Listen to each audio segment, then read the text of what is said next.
Hello students, welcome once again to your physics class. Today in this video, we will discuss about the concept of applications of Gauss law, and by using this, we will try to find out the electric field for three cases, that is infinitely linearly charged conductor, then second is electric field for the case of infinite charged thin sheet, and third, we will try to find out the electric field of thin charged spherical shell at three different points. It is outside the shell, on the shell, and inside the shell. So let's start with the first, that is electric field of a linearly charged conductor or wire.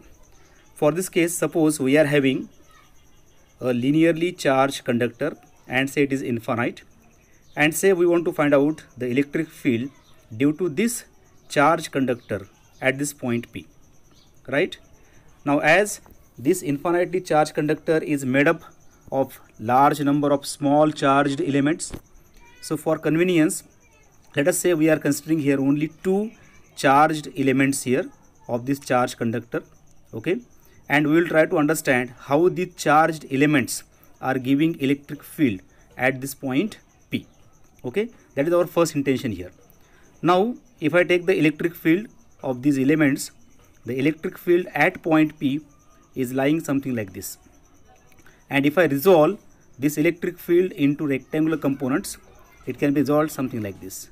Now what point we are observing here, if this distance is suppose r of the first charge element from this point P, and let us say this is also r, then these two electric fields, they are equal and opposite. Therefore these two electric fields, they will cancel out. It means there is no vertical electric field for this case. The field will exist only like this around this charged conductor, okay. So that first of all you have to understand here. So at point P, if we think, only such type of field will add to give the net electric field. That is the first concept that we have to understand. Now if we want to find out the electric field at this point P, let us say first of all this charged conductor is having the linear charge density to be lambda here, okay, and to take the electric field at point P, we will consider here a cylindrical Gaussian surface, something like this around this conductor. Let us say the point P is locating somewhat here, or here at this point P, we have to find out the electric field of this linearly charged conductor. That is the first thing. Let us say the radius of this Gaussian surface is suppose now r. Be careful, this is the radius of the Gaussian surface and not of the conductor or the wire. Let us say the length of this Gaussian surface is suppose here L, small l. Now if I apply the Gauss law for the electric flux at point P, this is our point P here, okay, then we can write here that phi is equal to integration E ds cos of 0. Now why it is cos of 0? Because at this point if we take the area vector, it is like this, and if we take suppose the electric field, it is also like this. So these two, they are parallel to each other. That's why the angle between these two vectors, it becomes 0. That's why we are taking here cos of 0 by using definition of flux, right? Now further, from the Gauss law we are having phi is equal to E dot ds equal to q upon epsilon 0, and E dot ds is here becoming E ds cos of 0. Further, here the charge is distributed along the length. That's why we can modify q also further, and this equation becomes now E integration ds is equal to q upon epsilon 0. Now if I take the integration ds, that integration ds becomes 2 pi r l. What is this? This 2 pi r l is nothing but the surface area of this cylinder, right? Its radius is r and this is l. So that's why the integration ds, if I take all ds's on this surface, that becomes 2 pi r l. And since charge is distributed along the length, so this q can be written as lambda into l. How it is coming? It is coming from the definition of linear charge density, that is lambda is equal to q upon l, and from here q becomes lambda into l. So that's we are writing here. What we have to find out? we have to find out the electric field. So if I simplify this equation now, I can write E is equal to lambda upon 2 pi r epsilon 0. So that is the electric field due to this infinitely charged conductor. And if we find out the electric field at this point P, that electric field at point P becomes E is equal to lambda upon 2 pi r epsilon 0. This is the electric field of a linearly charged conductor using Gauss law, right? Let us go for the next case now. The next case is that we have to find out electric field of an infinitely charged thin sheet. When I am saying thin sheet, it is very important here to understand. If I suppose taken here a small, say, atom or say any charge on that thin sheet, from the front side also and from the back side also, I will see the same charge. There are no such type of adjacent charges on that sheet. Okay, so such type of sheet is called as basically the thin sheet. It will be clear to you again from this diagram also. Let us say we are having such type of thin sheet, and say this thin sheet is positively charged. Okay, the entire charge which is available here is suppose here positive charge, right? Now what we will do here, let us say the sigma is the surface charge density for this sheet, and say we want to find out the electric field at this point P. Okay, this is our point P. Now again, whenever we are using Gauss law, basically we have to apply or we have to construct Gaussian surface very cautiously.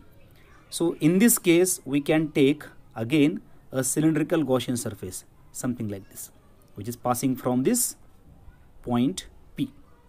Okay, now if you see carefully this Gaussian surface can be distributed along the three surface areas. They are like this. Okay, the first is at this first end, that is left end. The second, which is at point P, it is at the second cross section. And third, when we are talking here, that third surface area is along the surface area of that cylinder itself. Okay, so these are the three possible surface areas here, right? Now using Gauss law for the electric flux at P, what we can write here, the net flux will be given by three surfaces here. So we can write here phi is equal to vector E dot ds1 plus integration E dot ds2 plus integration E dot ds3. That will be equal to q upon epsilon 0. We still are using the same definition, that is phi is equal to integration E dot ds is equal to q upon epsilon 0. This definition we are using here, right? But since we are having here three different surface areas, so individually we are applying the integration here for ds1, ds2 and ds3, right? Now what is the important point here? If I think about this sheet, the electric field by this sheet will be given like this from this side, and from the back end if I see, the electric field is like this, right? But this charged sheet will not give the field like this, that is in the plane of the sheet itself, right? Such type of electric field is prohibited, so that is not available. Only perpendicular electric field is available here, that can be only given here, right? So by using this, if I think about the electric field and area vectors, we can write here for the first, that is integration E ds1 cos of 0. How it is coming? For the case of first element here, the area vector is like this, let us say it is ds1, and electric field is also like this, that is along that vector itself. That's why the angle between them is 0. We are writing cos of 0. Similarly, for the case of second, if I think here, for the case of second area, the area vector is like this, and electric field is also lying like this. They are also parallel to each other. But if we take here this third case, for the case of third case, the area vector can be like this at any cross section, and the electric field is lying like this. So the angle between them is 90 degree. You can take anywhere. Suppose I take area vector here at this point, right? The electric field is lying like this, so there is also angle 90. So that's why we can write here cos of 90. So if we solve, then we can ultimately write here that 2 times E ds is equal to sigma A upon epsilon 0. Now how it is coming ds? Let us say the area vector which we are considering here for this case of ds1 and ds2, since they are same, that's why ds1 will be equal to ds2. It's suppose here some ds.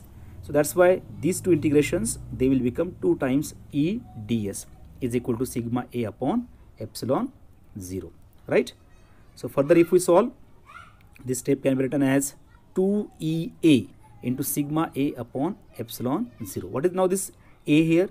Let us say this area, if I take suppose entire ds summation here, that becomes here suppose A, right? So that's why we can write here 2 times EA into sigma A upon epsilon 0. Now why there is sigma A here? Because charge is distributed along the area now here on this sheet, right? So sigma can be written as Q upon A, and from here Q will be given by sigma into A. That's why we are writing here sigma as Q as sigma into A, right? And further if we solve, this comes E is equal to sigma upon 2 epsilon 0. So that is the electric field at point P. This is sigma basically, okay? This is sigma upon 2 epsilon 0. This is about the second case, and we can find out the electric field at point P using Gauss law, okay? Now let's go for the third case, okay? The third case is that we have to find out electric field using Gauss law for the case of a charged shell. So first case is at a point outside the shell. Now see it carefully, it's very easy. Let us say we are having such type of shell, and say the charge on this shell is suppose positive. It is suppose distributed like this on the surface of this shell. Let us say it is the conducting shell, for example.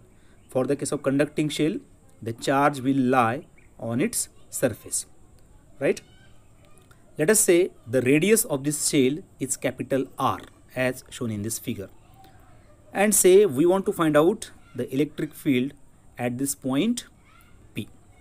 Now as usual, if I want to find out the electric field at point P, then the Gaussian surface which I have to construct here, that Gaussian surface should pass from the point P.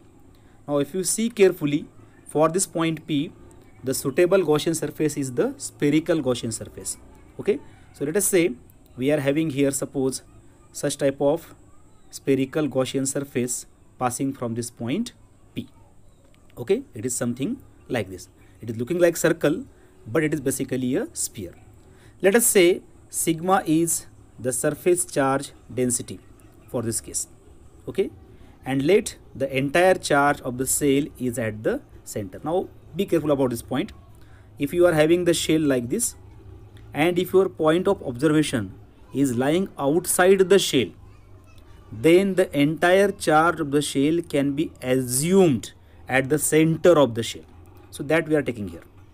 Once again I am telling here, if the point of observation is lying outside the shell, then the charge of the shell is assumed or approximated at the center of the shell. That is the assumption basically.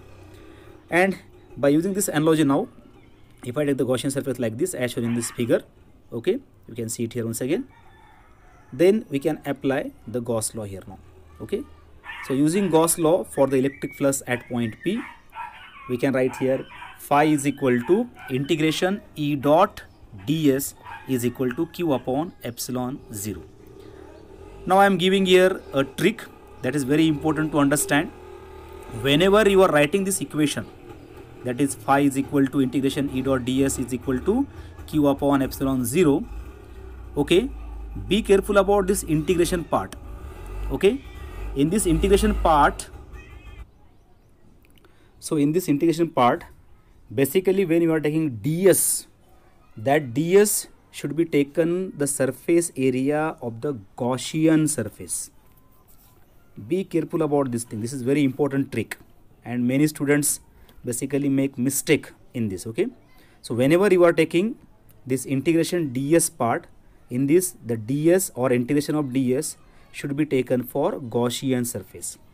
And for the case of this Q, depending upon the distribution of charge, the Q can be given by lambda into L, Q can be given by sigma into A, or Q can be given by rho into V. Okay, these are the possibilities for Q. But when you are taking this A or V, this should be taken for actual configuration on which your charge is distributed. Okay, this is very important thing here that you have to understand. So by using this concept now, we can further solve it. So I can write here E ds, integration E ds cos of 0 is equal to Q upon epsilon 0. Now why it is 0 here? Why the angle is 0 here? Because if the charge is suppose at the center, the electric field will like this, and for this particular portion the area vector is also lying along the same direction of electric field. So the angle between them is 0 here. That's why we are writing here cos of 0, right? Further, we can write E into integration ds is equal to sigma A upon epsilon 0. Now what is this ds basically here? Ds is a very small portion on this Gaussian surface like this. These are the ds's. Okay, so if I add up all ds's, what will happen here? I will get here the net surface area of that sphere. Now be careful here. In this equation we are writing here it as 4 pi r square, small r square. For what? For this sphere. Okay. On the other hand, we are having other area here also. Okay. So that area we are writing now as 4 pi capital R square. It means this is for this area now, for this spherical area, right? So that's why on simplifying further, we can write now E is equal to sigma R square upon epsilon 0 R square, and this gives the electric field at point P using Gauss law if we consider the point outside the shell. Now second case is there. If suppose the point is on the shell, let us say this point P is lying here, not here, but it is lying suppose here, then simply we have to replace this R equal to R. It means that the Gaussian surface will be taken along this surface area itself. Are you getting? In this case, if the point is on the surface itself, the Gaussian surface also will be on the surface of that sphere, actual sphere or spherical shell. So simply by putting this equation, that is R is equal to R, we can get the electric field. Or if you apply the same analogy, you will get the same answer. So at point P, we are having small r equal to capital R, and if I put here the values of small r as capital R, the electric field turns to be sigma upon epsilon 0, and that is the electric field at the surface or on the surface of. It means everywhere if you try to find out the electric field which is directing like this on the surface, that will be equal to sigma upon epsilon 0. This is the second case, that is at the point on the shell. Now after that we'll go for the last case, and that is at a point inside the shell. If suppose the point is locating inside the shell and we want to find out the electric field, then how it will be found? Let us see here. Let us say again we are having a spherical shell like this.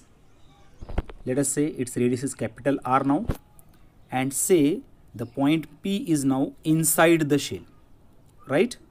Now be careful, this is not a, we can say that solid sphere here, it is a shell, and say for this case the charge is locating on the surface of this shell like this. Let us say it is positive charge. Okay, as if it is a conducting shell, the charge will be on the surface of the shell. That is the first thing that you have to understand here, right? And let us say this surface charge density is suppose here sigma. Now this derivation is little bit logical. Okay, like our previous two cases, we got direct equation for electric field, but here we have to use some analogy, we have to use some logic here. Let's go further. Then again we can consider a spherical Gaussian surface here. Okay, let us say the Gaussian surface is passing from point P, and it is something like this as shown in this diagram. You can see it in animated way. Okay, now first thing is that, does this Gaussian surface consisting of any charge? As I have discussed earlier, the charge is locating on the surface of this shell. Okay.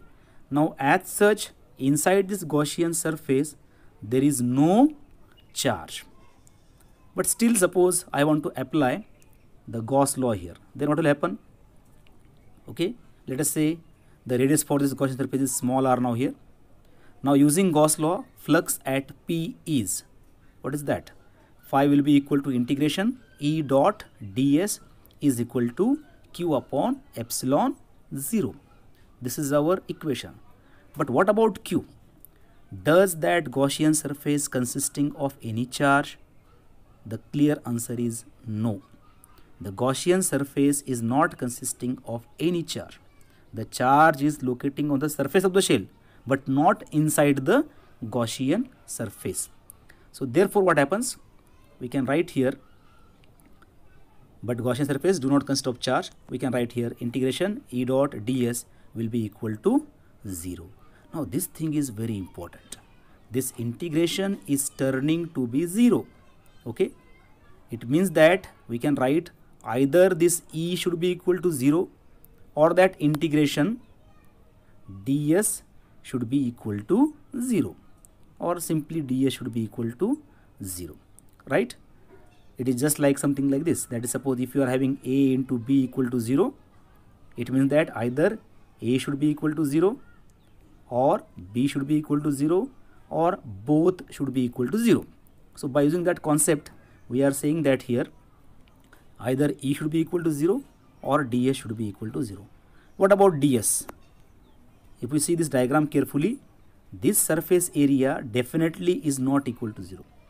It should be equal to 4 pi r square. This is the value of that surface area which we are taking as the Gaussian surface here. So obviously this ds is not equal to 0, right? What is the possibility then? The possibility is that only E must be equal to 0 in this case. Okay, so that we are simply writing here. What we can say that here, but ds is not equal to 0. This implies that E must be equal to 0. E must be equal to 0. What does it signifies? It signifies that for the case of conducting shell, inside the shell electric field is 0.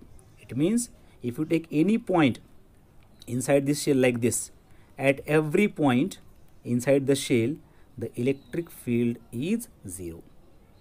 This simply says that electric field can exist on the surface of the shell or outside the surface of the shell, but electric field is not available inside the shell. That is the meaning of this statement. This is about the concept of electric field outside the shell, on the shell and inside the shell. So here we'll stop, and here it is the end of this topic. In next video we will try to solve some numericals based on this topic. Till then, take care. Thank you.